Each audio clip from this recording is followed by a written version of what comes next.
Thank you for tuning in to Cinema Central. I'm your host, DJ Ace. And what is on topic for today? I'm going to tell you what's on topic for today. 2017 is what's up for discussion, my friends. We're talking about all the movies, things, and awesomeness that happened on big screens during the year 2017. All right, it was a big year for movies, arguably. There's a lot of things that happened in 2017, that's for sure. But for today, let's just focus on movies. So I'm just going to go ahead and say this is in no particular order, except it really is. I'm actually just going to go chronologically because that makes sense and that's how I wrote it. So we're going to go from January all the way to December of 2017. And just the movies, and these are all, well, mostly movies. These are movies I saw or are worth talking about. Okay, so this isn't like a top 10 list or anything.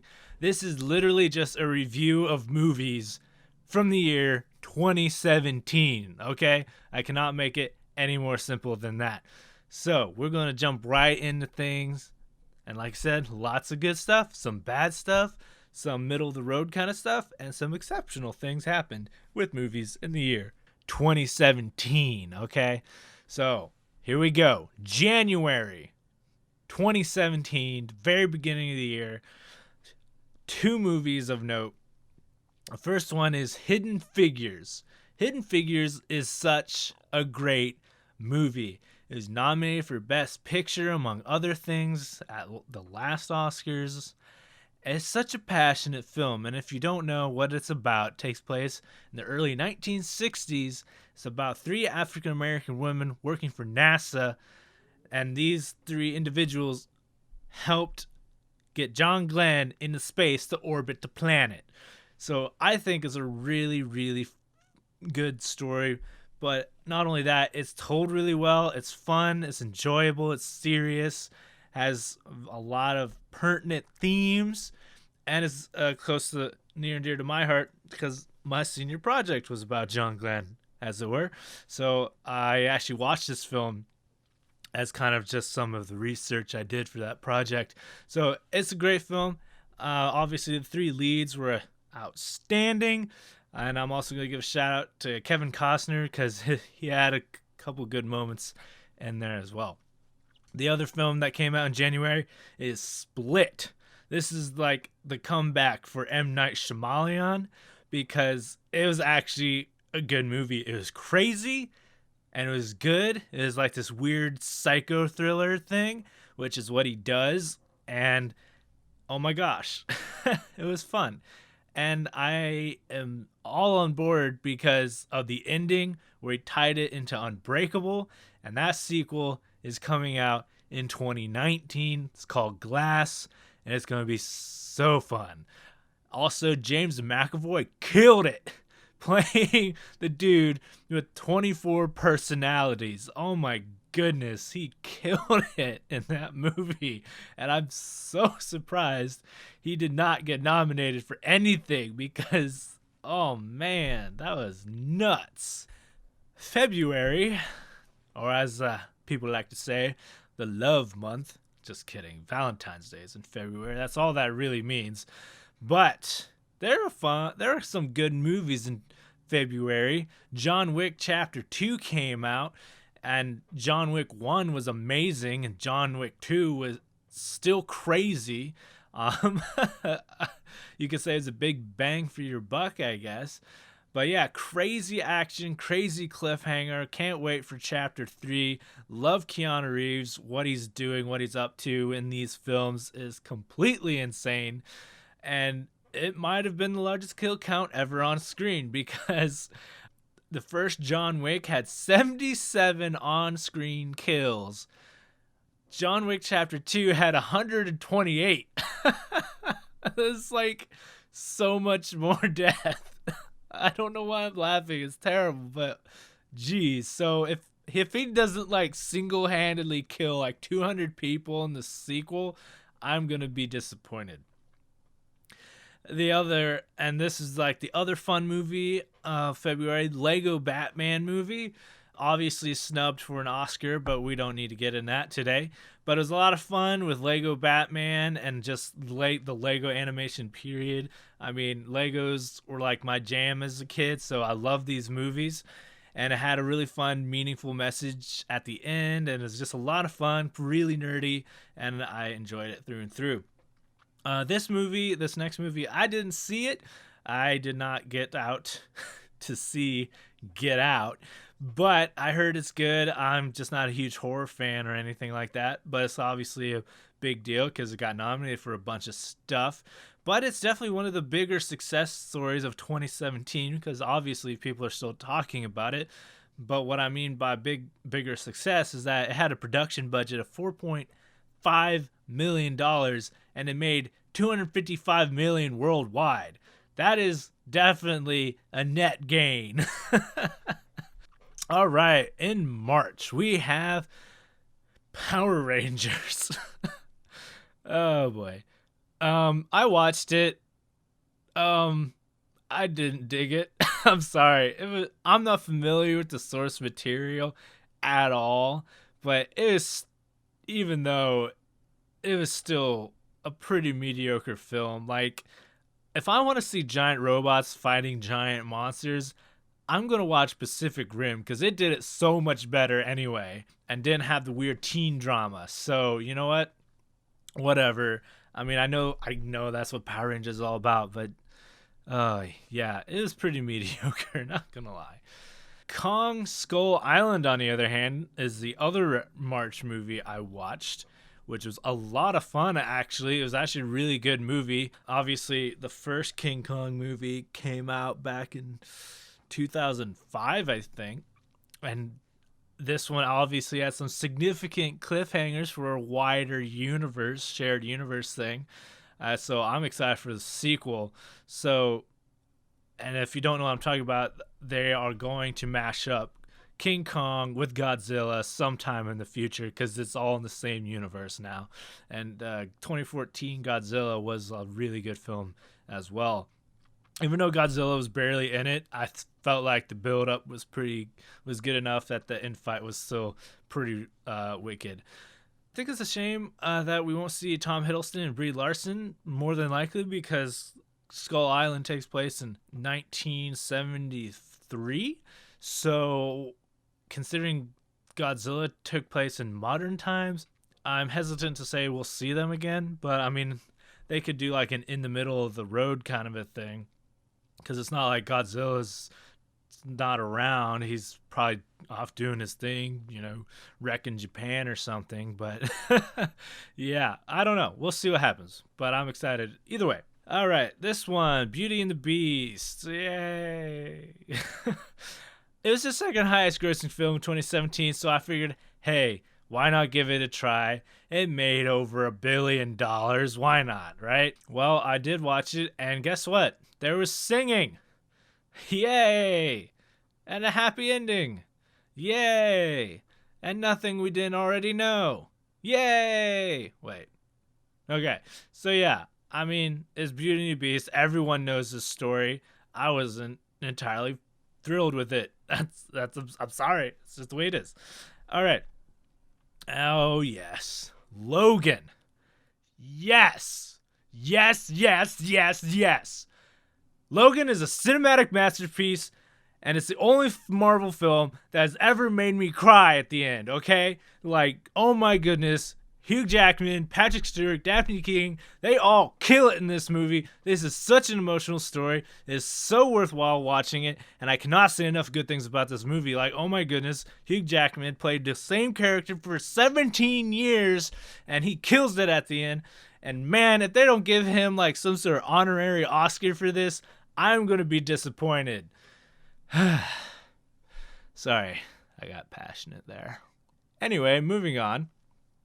I did not see this movie, and quite frankly, I don't even know why it's on this list, but Ghost in the Shell starring Scarlett Johansson came out, and the way I understand it, it's basically an affront to Japanese anime and culture. So, yeah, I'm not ever going to watch that. Free Fire came out in April. I believe this was a straight to DVD movie. However, I did pick it up. It has Brie Larson in it. She's up here again. Wow. Anyway, and it was a surprisingly fun film. It's like this weird, like kind of satire on action films. And it was funny, it was enjoyable, it was brutal, and it was refreshingly short. This movie's only an hour and a half long, but the artistic style, the cinematography, all that jazz, is just so unique. I love the setting of the 1970s, and it's just a fun and brutal film, and it's great. May. May is where things get interesting. We got Pirates of the Caribbean Tell No Tales. Well, I did see it, and basically, Jack Sparrow does his thing, fumbling around for the entire film. However, the two saving graces I have with this film are that the connections are made with previous films. We have Will and Elizabeth's kid, Henry Turner, trying to save his dad from being Davy Jones or something like that, and then we also have Barbossa's kid showing up. And that was actually pretty cool, and and he dies at the end, which was kind of sad because I actually really enjoyed his character. But yeah, it was a weird Pirates of the Caribbean movie, whatever. The ending was really meaningful to a lot of people who were not happy with how At World's End ended, and there was a cliffhanger at the end. I don't know if there's going to be a sequel, namely because there were diminishing returns on this film. I think Pirates of the Caribbean is finally running out of steam. Guardians of the Galaxy Volume 2, it's a Marvel film. It came out in May. All right. But it was absolutely fabulous because it's Chris Pratt and the rest of the Guardians, and it's outstandingly funny and great performances by everyone, including Kurt Russell playing Star-Lord's dad, and it's a standalone adventure, as it was not connected to the rest of the MCU, which is really refreshing, and it was a lot of fun, and had like 5 post-credit scenes, because it was kind of making fun of the post-credit scene, not as much as Spider-Man Homecoming, which we'll get to later, but it was fun, and yeah, Chris Pratt, all the way. June. Wonder Woman! Okay, yeah, Wonder Woman came out. It is probably the most culturally influential movie of last year. It also happens to be a really good movie with great themes and great performances by Gal Gadot and Chris Pine. And it is the only significant movie thus far in the greater DCU which was decent or universally liked, which is kind of bad for what Warner Bros. Is trying to do, but whatever. But it was still a really good film, and I enjoy watching it every time. And like, come on, guys. The trench scene, like, that scene was the bomb. You know what I'm talking about. Oh, do we have to talk about this dumpster fire? Yeah, okay, we'll do it. Transformers The Last Knight. This is what I have to say about Transformers The Last Knight. Quit it! Quit it, Michael Bay! We're done with Transformers. Please stop making these films. Okay. Transformers The Last Knight is the least profitable Transformers thus far. And you know what? Fool me once, shame on you. Fool me 5 times, just shoot me and get it over with. Because dang, I paid money for these over and over and over because I was an idiot and thought, oh, maybe this one will actually be good. And no, it didn't happen. So you know what? Shame on me. Anyway, moving on to my favorite film of 2017, Baby Driver. Baby Driver is my personal favorite movie from 2017. It's the only movie from last year that I saw because of word of mouth. This never happens to me because I live in a small town. So if people are telling me to go see a movie that I like never heard of, there's somebody's doing something right. So I went and saw this movie and I'm like, dude, you were right. I'm so glad I saw this movie because that's exactly what happened. And so it was a totally crazy film with an amazing concept, and it worked. And Oh my gosh, it's so good. It's such a good movie. Like the way they set it up with the kid and the earphones and the music's like the whole movie. And oh, go see Baby Driver. And then the finishing off June here, we got Cars 3. I would say it was good simply because it wasn't Cars 2, but it still made money. So I doubt there's going to be a Cars 4. We can hope. July, Spider-Man Homecoming. It's a Marvel movie. Yeah. Okay. Great. No, seriously though, Tom Holland is a boss as the new Spider-Man / Peter Parker. Michael Keaton was fantastic as Vulture. Like that twist towards the end of the movie, that towards the third act was like, what? You're in the theater, you're just like, "Ugh!" Like there's a silence in the theater at that moment when he opens the door and he finds out Michael Keaton is his character, his Vulture, is the father of the girl he's interested in, and you're just like, what? Oh, dude, it was great. And yeah, I love the connections to the rest of the MCU because obviously this all takes place after Civil War, and it's a nice coming of age story. Dunkirk is a historical film about the evacuation of Dunkirk in World War II, and it got a Best Movie Oscar nomination for good reason. It also has 7 other Oscar nominations, but obviously the Chris Nolan fans showed up and made $500 million worldwide. It looked great. It was a great historical representation, and it was just a fun film. Oh, I guess you can't say it's a fun film. It's definitely an interesting film to watch. It kind of played around with storytelling a little bit, like going back and forth between these different characters. And then my favorite bit is that they never showed the enemy. They never showed the Germans in the film, which was really a nice cinematic touch because even though they never showed them to you, they were totally like there. So I really enjoyed that. And then there's Valerian and the City of a Thousand Planets. Oh my goodness. This might be the biggest financial flop of 2017. It had a budget of $177 million. And then, there's the marketing cost, which is also pretty huge. And it only made $255 million. And man, it was good looking. Sure, the visuals, yeah, they definitely paid for the visuals. But oh my goodness, your leads sucked the life out of everything good about this movie, which wasn't very much to begin with.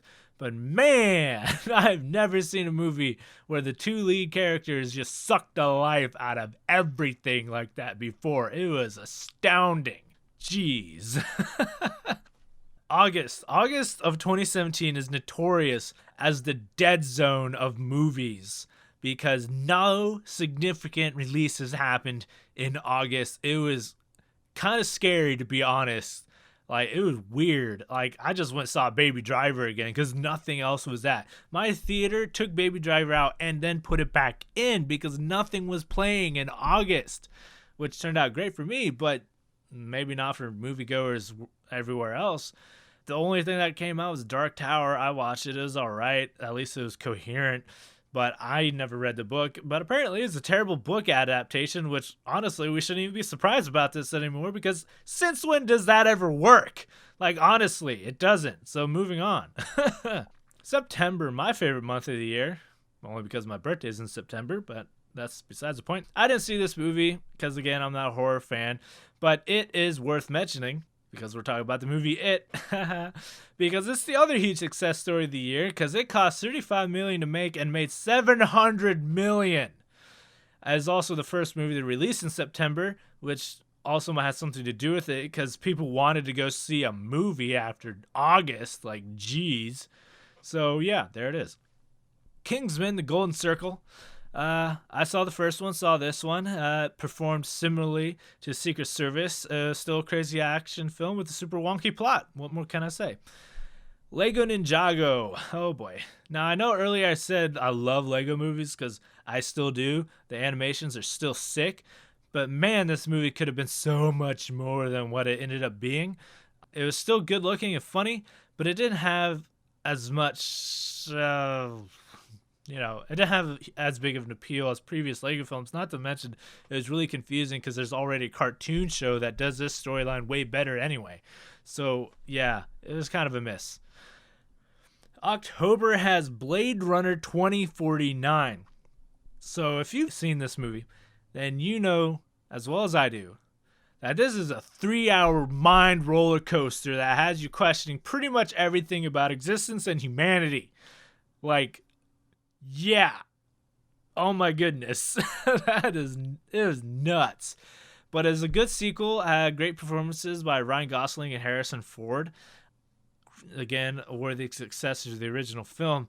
But it just didn't perform as well as it could have, which is kind of sad because it was so thought-provoking and it was so good-looking. This is a great-looking film. It's up for Best Cinematography, which apparently it better win because the cinematographer has been nominated a dozen times and never won. So maybe this will be his year.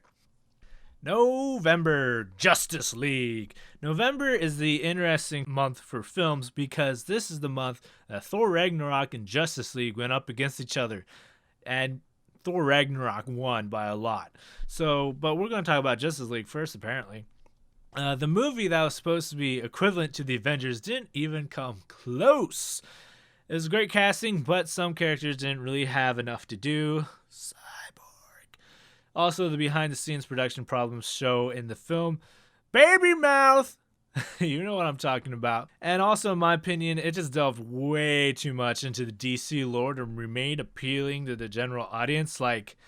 Guys, you went with mother boxes. Yeah, that was probably a terrible decision. And I know exactly what's going on here, but the majority of people probably don't know. So, yeah, it broke even, I guess. I think it broke even with $600 million, but that's pretty much it. And the rest of the DCU, we'll see what happens. Thor Ragnarok, as I just mentioned a minute ago, is the final Marvel film to come out in 2017 and the first comedy in the MCU. And I'm not going to lie, I did not like the direction it took the character. I don't like where they took Thor. I mean, the story was fun, but I have some beefs with it because Thor's my favorite Marvel character because he brings that whole fantasy element to the universe of Asgard and obviously Norse mythology and all that jazz, which I really enjoyed. And he was always kind of awkward with the other characters because of that, and I thought that played well. In this movie, they just kind of threw all that out the window and just kind of did whatever the heck they wanted to. So I wasn't too on board with it. I'm not saying it wasn't funny, and it was still good, but that's one of my beefs. And my other major beef is them just killing off, semi-significant characters, and then there's a whole cracking jokes at dramatic moments in the film, which I also didn't like. So yeah. It's a hit and miss for me. That's all I'm gonna say about that. Murder on the Orient Express. I never read the book, so I had no idea how it was gonna turn out. I was actually pleasantly surprised by the ending because I didn't see it coming, and I thought it was pretty good as kind of a little mystery thing, and I enjoy those from time to time. Here we are, December, and obviously there's one big movie that came out in December. Star Wars The Last Jedi, everybody. The movie that nearly ruined the entire franchise. JK. But still, it was the highest grossing movie of 2017. No huge surprise there. But you know what? I did a whole review on this movie, so we don't really need to talk about it. Just go check out my other review about Star Wars The Last Jedi. And then the other big movie to come out in December is Jumanji. And this Jumanji did what no one expected. This is the film that toppled an empire. This movie has been grossing higher than The Last Jedi since 2018. It has made $821 million as of January 29th and was a worthy spiritual successor to the 1995 classic with fantastic performances by the whole cast, meaning The Rock, Kevin Hart, and Jack Black, and Karen Gillan. So yeah, it was a very fun movie in my opinion. So that is a review of movies in 2017, everybody.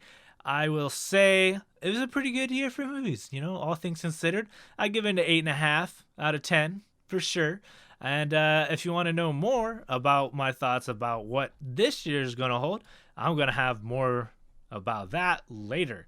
But first, the Oscars came out recently. So you know what? I just decided, heck with it. I'm making my own awards. So here we are. My DJ Ace 2017 Movie Awards. Here we go. The Comeback Award goes to M. Night Shyamalan for Split. The Why Does This Even Exist Award goes to Monster Trucks because that looked dumb. The Are You Trying to Ruin Your Career Award goes to Matt Damon for The Great Wall and pretty much everything else he's made in the last 2 years. The Why Just Why Award goes to Boss Baby because why on earth would you make this? The We Will Run This Series Into the Ground Award goes to Transformers. The Dead Zone Award goes to August for no significant movie releases. The Best Yell Award goes to Tom Cruise for The Mummy. The We Can Make a Movie Out of Anything Award goes to The Emoji Movie. The We Made This to Sell Toys Award goes to Lego Ninjago.